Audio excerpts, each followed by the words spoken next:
Hey, welcome to Delta Safari. I'm Stu Donald, your host, and today we are at the Glenn Sebastian Nature Trail, which is on the campus of the University of South Alabama, which is in the area of Mobile known as West Mobile. And all of this water here is part of the 3 Mile Creek Watershed. We've been to 3 Mile Creek several times, links down below.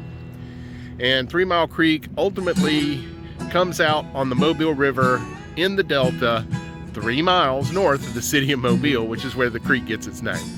There are some wonderful hiking trails out here that the university has set up for its students and for people in the community to come out here and use. So I put the leash on old Luke here, and we're about to literally hit the trail.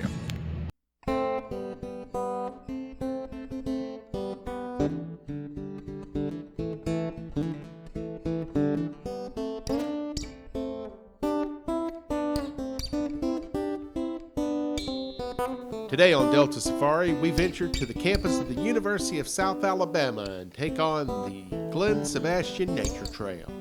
Let's head to the Delta.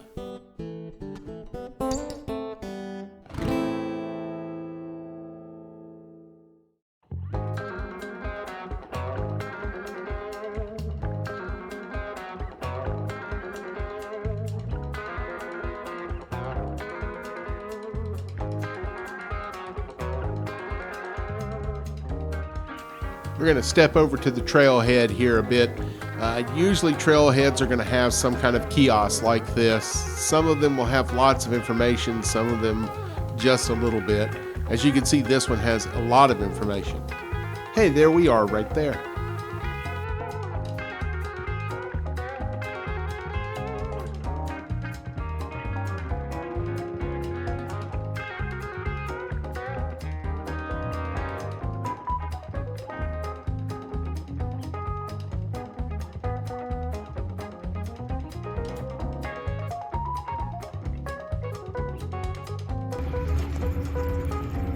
Genuine Delta swamp water right there, y'all. Like the sign says, beware of alligators and snakes.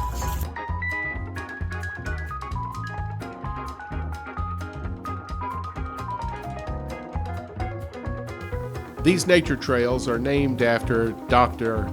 Glenn Sebastian. Dr. Sebastian has taught physical geography at the University of South Alabama since about 1967.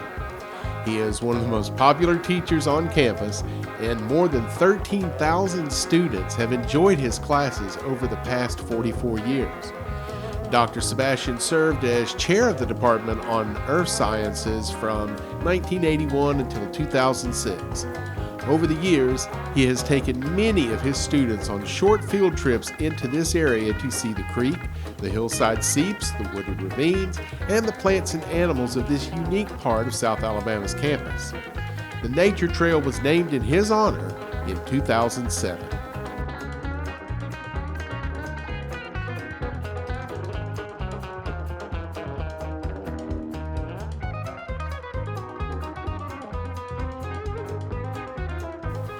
The Glenn Sebastian Nature Trail is administered and maintained by the Department of Campus Recreation, along with the generous support of the Student Government Association. On behalf of everyone in the area, I would like to thank all of the students, staff, faculty, and alumni who contributed to the design and development of the Nature Trail. Man, without their help and generous support, none of this would be possible.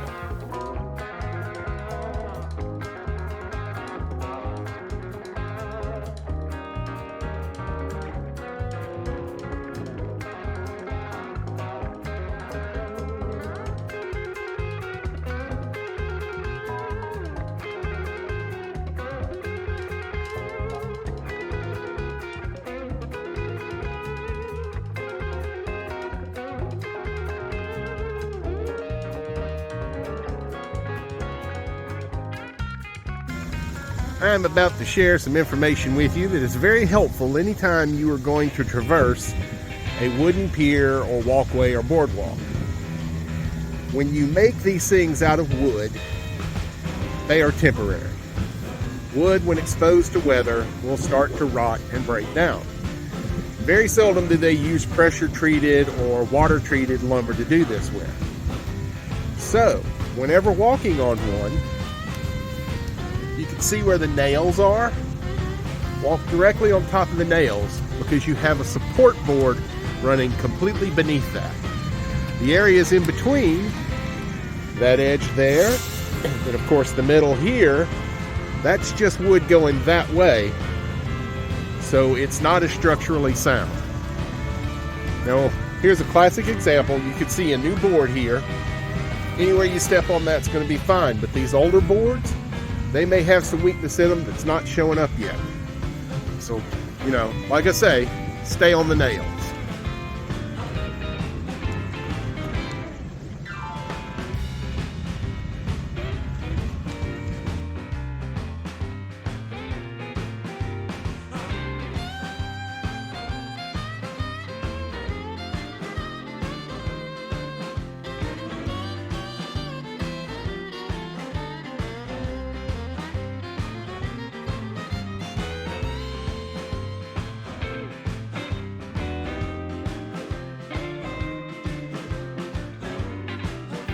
Hillside seeps are formed by rainwater that percolates through a layer of permeable soil and comes to rest on an impermeable layer. In our area, the impermeable layer is usually a densely packed clay. This creates a perched water table. Permeable soil is characterized by soil particles large enough in size to allow water to seep through to a lower layer of substrate. Because the impermeable bed does not allow water to penetrate through, gravity redirects it horizontally until it breaks the surface along a hillside. Hillside seeps are common on the hills surrounding the pond, and they feed fresh water to the basin.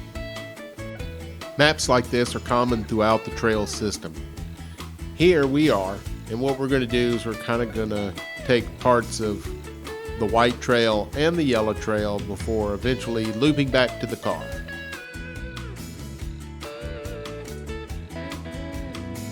Deep sands with a moderate slope characterize the longleaf sand hills of this particular area.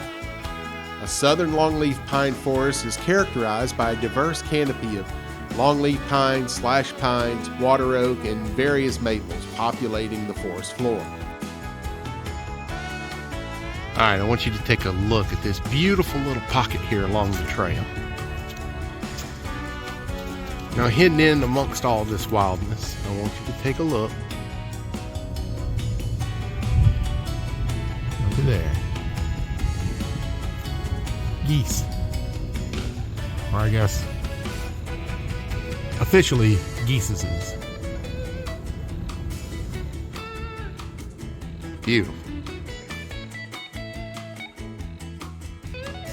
Other notable canopy and subcanopy species include live oak, southern magnolia, hickory, and black cherry.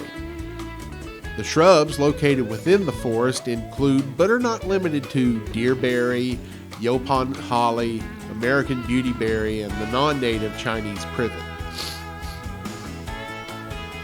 Vines are plentiful and found covering large areas of the forest floor.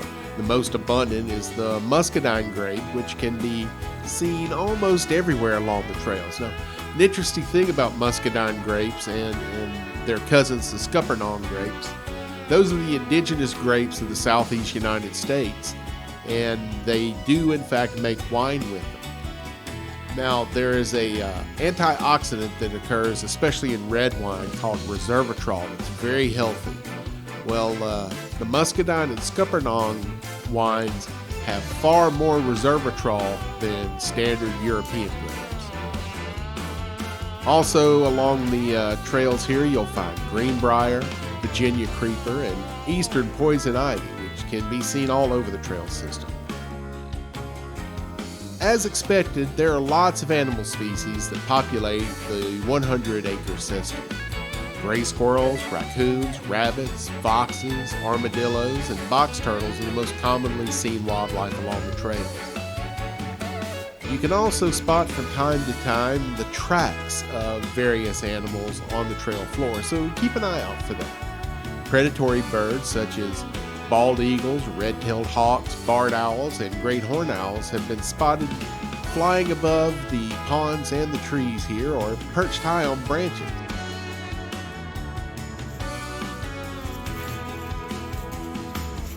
Folks, I have always been drawn to a forest. Ever since I was a little kid, it used to pain me when we would go to the Smokies, or if we went out west to Yellowstone or the Grand Tetons, and we'd be driving through these beautiful forests, and I just wanted to park the car and go out into the woods.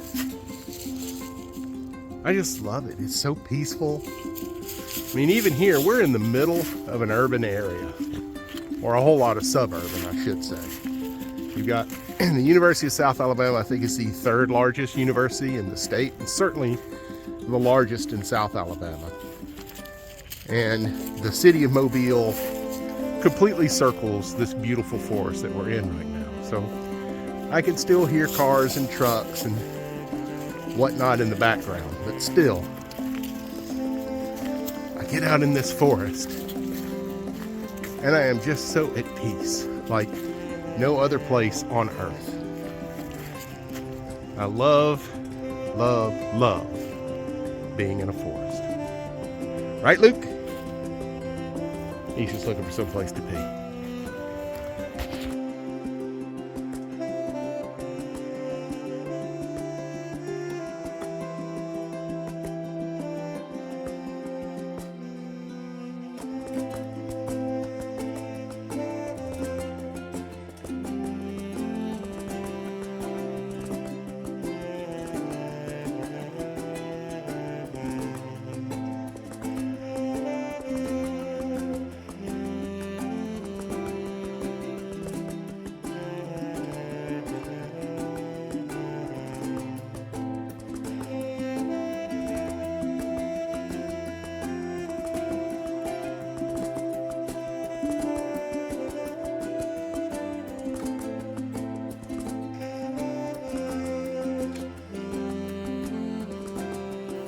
Before Luke and I pack up and head out, I want to show you one more thing. There's a cool little free gym out here, and I have seen these on other college campuses, and there's something similar to this in the park by my house as well. It's just simple kinetic machines. They use your body weight and gravity, but they're free to use, and you know, it's a whole lot cheaper than going to the gym.